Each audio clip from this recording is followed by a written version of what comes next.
Oh, hi there.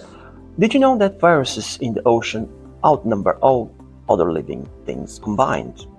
These tiny entities aren't just passengers, they're powerful engines driving Earth's carbon cycle.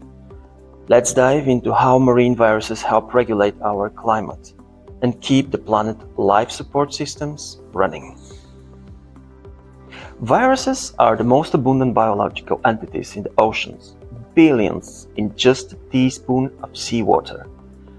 They can infect bacteria and microscopic algae that you can see on the video, called phytoplankton, which produce a huge portion of the world's oxygen and capture carbon dioxide from the atmosphere.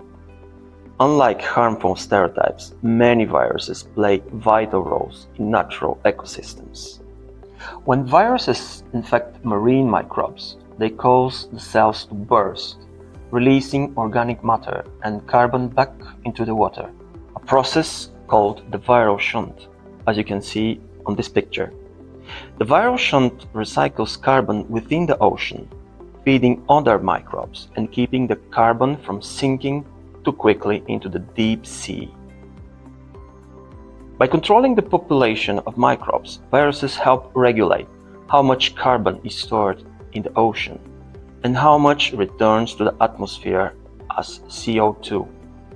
This balance affects global climate and influencing the ocean's ability to absorb carbon dioxide.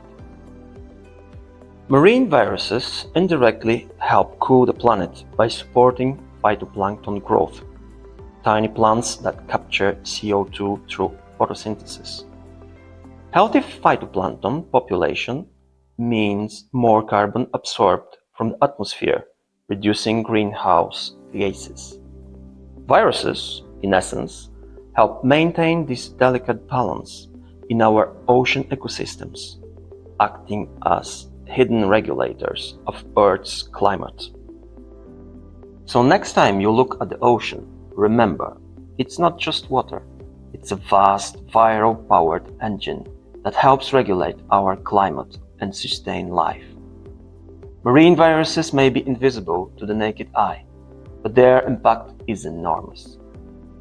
In our next video, we'll dive into the exciting world of engineered viruses, tiny tools scientists are designing to clean up pollution, improve agriculture, and help heal damaged ecosystems. Could viruses actually save the planet? Find out